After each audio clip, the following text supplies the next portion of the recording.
సింహం వారి గనక చూసుకున్నట్లయితే మీకు లగ్నంలో కేతువు యొక్క సంచారము జరుగుతూ సప్తమ రాహు అష్టమ శని ఉందనేటువంటి ఒక భయం ఉంది. అలాగే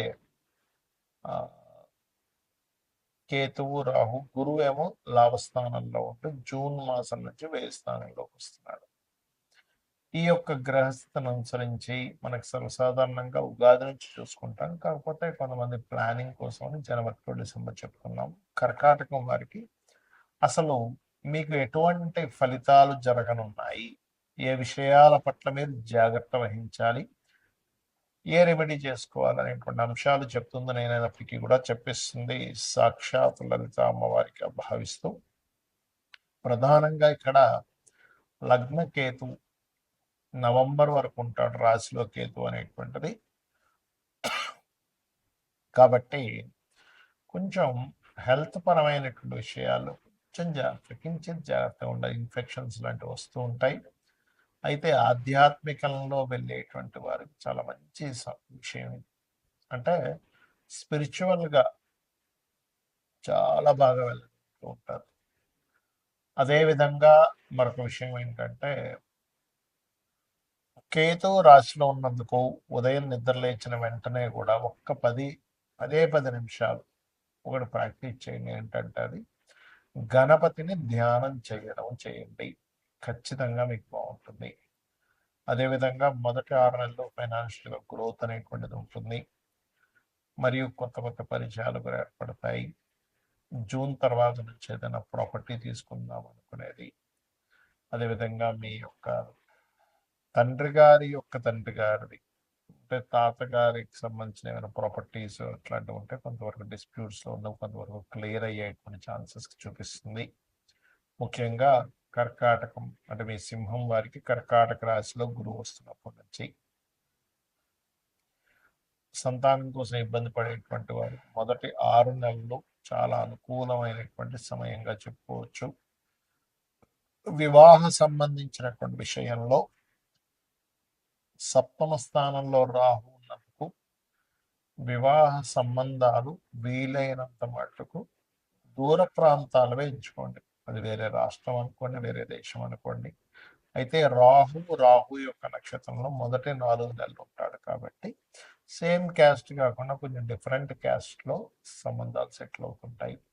అష్టమ శని ప్రభావం వల్ల 3 విషయాలు ప్రధానంగా జాగ్రత్త తీసుకోవాలి. ఒకటి, వాహనం మీద వెళ్ళేటప్పుడు. రెండవది, ఈ ఈ విషయం వల్ల నేను నిందపడతాను అనుకునేటువంటి అంశాల్లో కాస్త జాగ్రత్తగా ఉండండి. మరియు అదే విధంగా ఇక్కడ ఎప్పుడైతే దశమాధిపతి అయినటువంటి శుక్రగ్రహం ఏదైతే ఉందో, ప్రధానంగా ఈ అష్టమంలో ఉండే శని శుక్రుని వీక్షిస్తున్నాడు కాబట్టి ఆల్ ఆఫ్ సడన్ గా కొన్ని నిర్ణయాలు ఉద్యోగపరంగా తీసుకుంటూ ఉంటారు. కాకపోతే కాస్త ఈ షేర్ మార్కెట్ ఇట్లాంటి విషయాల్లో కాస్త జాగ్రత్తగా ఉండాలి. ప్రధానంగా చూసుకున్నట్లయితే గురువు 12లోకి వచ్చినప్పుడు కొత్త కొత్త ఇన్వెస్ట్మెంట్స్, కొన్ని ధర్మ కార్యాలకు కూడా మీరు చేస్తారు జూన్ నుంచి. కాకపోతే మీరు ఎవరికైతే మీరు సహాయం చేస్తున్నారో అది అనవసరంగా అర్హత లేని వారికి ఏమైనా చేస్తున్నాం అని ఏమైనా ఇటువంటి చూసుకొని చేయండి. ఇక మీరు నిత్యము చేయవలసినటువంటి దేవతారాధన దత్తాత్రేయుడి యొక్క ఆరాధన, సుబ్రహ్మణ్యేశ్వర స్వామి యొక్క ఆరాధన చేయండి. అన్ని విధాలా బాగుంటుంది. గోచార పరంగా 2026 సంవత్సరంలో ఎలా ఉంటుంది? అసలు 2025 డిసెంబర్ నుంచే మనకి కుజుడు ధనుసు రాశిలోకి మారుతున్నందుకు పర్టికులర్గా ఈ సంవత్సరంలో జరిగే ఫలితాలు కానివ్వండి, మరియు అదేవిధంగా అసలు జన్మజాతకం గోచారం కాకుండా జన్మజాతకంలో ఏం చూసుకోవాలనే విషయాలు కూడా నేను చెప్తాను. ఫస్ట్ ఆఫ్ ఆల్, ఈ శని మీనరాశిలో ఉంటూ కుజుడు కూడా ధనుసు రాశిలోకి వచ్చినందుకు 2025 డిసెంబర్ నుంచే కొంత ప్రకృతి వైపరీత్యాలు కావచ్చు, అగ్ని సంబంధించినటువంటి ప్రమాదాలు కావచ్చు. అదేవిధంగా ఇంత మనం ఆల్రెడీ 15-20 రోజుల క్రితమే చెప్పాం ఏంటంటే ఫ్లైట్ రిలేటెడ్ సంబంధించిన విషయాలు ఇబ్బంది వస్తుందని. అది యాజ్ ఇట్ ఈస్ అలాగే జరిగింది మనం చూసుకున్నట్లయితే. అదేవిధంగా ఇక్కడ ఏంటంటే ఒకటే, కొంచెం హెచ్ఐవి లాంటివి పెరుగుతాయి. కాబట్టి యువకులు కాస్త తొందరపడి అటువంటి ఇవి చేసేటప్పుడు కాస్త జాగ్రత్తగా సేఫ్టీ అది వాడాలి. అదేవిధంగా మరొక విషయం ఏంటంటే ఇక్కడ కమ్యూనికేషన్ రంగాలు అండ్ సాఫ్ట్వేర్ రిలేటెడ్ సంబంధించిన క్రాష్ అవ్వడము, లేకపోతే షేర్ మార్కెట్ క్రిప్టో కరెన్సీ లాంటివి క్రాష్ అవ్వడం, మనం సరదాగా ఏదైనా మాట్లాడినా కూడా అది కొంచెం వైరల్ అవ్వడము, ప్రతి చిన్న విషయాన్ని కొన్ని అంటే కొన్ని ఇప్పుడు ఈ మధ్య మనం చూస్తూ ఉంటాం యూట్యూబ్ కానీ ప్రెస్ కానీ ఇట్లాంటివి అలాంటివి కొంచెం వైరల్ చేయడం అనేటువంటి చూపిస్తున్నాయి. ఆ వైరల్ అవడం వల్ల కొంతమంది దానికి ఆ, అంటే కొంత మనస్తాపం చెంది వాళ్ళు కొన్నిటికి గురవడం, అంటే కొంతవరకు కొంతమంది ఇలా ఇలా చేస్తారని నన్ను బ్యాడ్ బ్యాడ్ చేస్తారని నన్ను అనేటువంటి దాంతో కొంతమంది ప్రాణాలు కోల్పోవడం కూడా ఉంటుంది. సో అందుకని మీరు ఏం చేస్తారంటే నిత్యము కూడా ఏదైనా ఆలయానికి వెళ్ళడము, చండీ పారాయణం చేయించుకోవడము, ఓం దుమ్ దుర్గాయ నమ, ఓం చండికాదేవి అయి నమ అనే నామస్మరణ చేయడం చేస్తూ ఉండండి. ఇక జన్మజాతకంలో ఏం చూడాలనేటువంటి చాలా మందికి తెలియని కేవలం ఇది ఎల్లాడ్సని కాల సర్పదోషం ఉంది, సర్పదోషం ఉంది, ఇవే చూస్తుంటారు. అలా కాదు. ఫస్ట్ ఆఫ్ ఆల్ ఏంటంటే జన్మజాతకంలో మన పర్సనల్ చార్ట్లో అసలు ఏం చూసుకోవాలి. ఎవరికైనా వాళ్ళు ఎదగలేకపోతున్నారు లైఫ్లో, ఎప్పుడు ఏదో ఒక ఆటంకం వస్తుంది అంటే వాళ్ళ పర్సనల్ చార్ట్స్లో ఇట్స్ వెరీ క్లియర్. వాళ్ళకి ఏంటంటే ఒకటే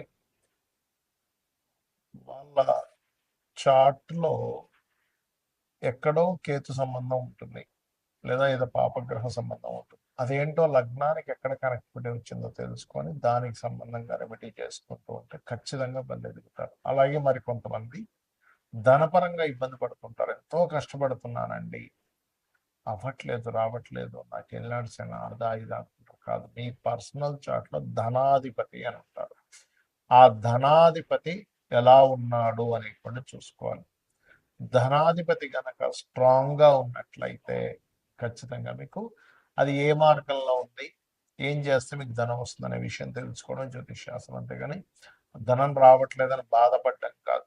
ధనం ఏ రూపంలో ఉంది, అది హోటల్స్ రూపంలో ఉందా, ఫైనాన్స్ చెప్పడం వల్ల ఉందా, లేకపోతే సాఫ్ట్వేరా, లేకపోతే ట్రైనింగా, బిజినెస్, విదేశాలకు వెళ్ళడం ద్వారా ఇది తెలుసుకోగలగాలి. ఇలా రకరకాలుగా ఉంటుంది. మీడియేటింగ్ చేయడం ద్వారా, బ్రోకరేజ్ చేయడమా, ఆన్లైన్ మీడియానా.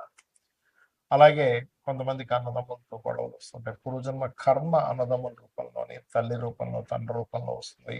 వాళ్ళ వల్ల మీరు కొంచెం సఫర్ అవుతూ ఉంటారు.